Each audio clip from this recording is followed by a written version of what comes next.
Hello and welcome to Adventures in Tech. Coming up, how the Galaxy S3 turned Samsung from imitator to innovator.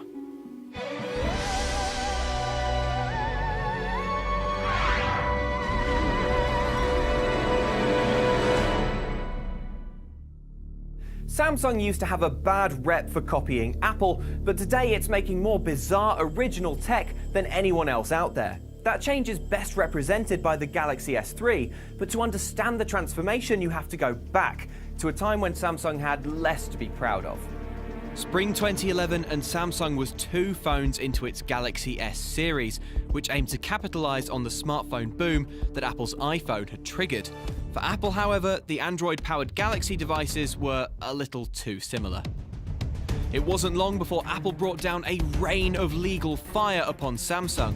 Steve Jobs and pals accused the company of slavishly copying the iPhone and iPad, pointing to similarities in design, icons, and even packaging.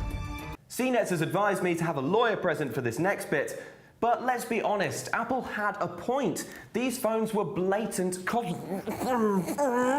With the patent war ballooning into a global conflict, Samsung was under pressure to prove that it had some ideas of its own.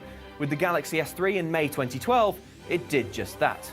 The S3 was different to smartphones we'd seen before, with a glossy oval style and a screen so big it could tear your palms in half. Samsung's design choices made that big screen work. Apple was all about steel and glass, while HTC had traditionally gone for an industrial, weighty feel. Samsung's choice was plastic, and lots of it. The oil-based construction of the Galaxy S3 meant it was very thin and light, and just didn't feel as massive as it was.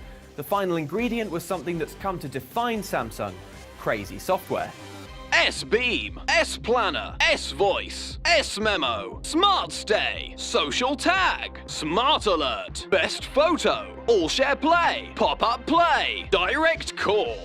The Galaxy S3 crammed in all these bizarre apps that are so weird you'd have to be the kind of person who eats breakfast with their toaster to use them all. You know I've never loved you. That wealth of crazy features has become a Samsung hallmark and proved that in the S3, Samsung had finally found its own groove, and we loved it.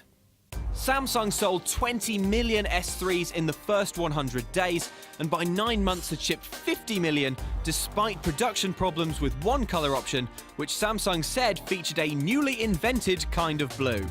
Now, I've never invented a new color or sold 50 million phones, but I imagine it's a real confidence booster. And if you look at what Samsung has built since, that self-assuredness shines through. There's the gigantic Galaxy Note and Galaxy Mega, or bizarre experimental gadgets like the curved Galaxy Round, the Galaxy S4 Zoom, or the Galaxy Gear smartwatch. Samsung's gadgets have become increasingly diverse, but they have a common ancestor in the Galaxy S3, with their eccentric apps and just the right amount of crazy. You have to wonder whether Apple made a big mistake in attacking Samsung in the first place. Apart from drawing loads more attention to its smartphones, perhaps that legal assault encouraged Samsung to release something significantly different. History will remember the S3 as the phone that saw Samsung turn from imitator to innovator. Do you have fond memories of the S3, and what do you think of Samsung today? Let me know and check back next time for another adventure in tech.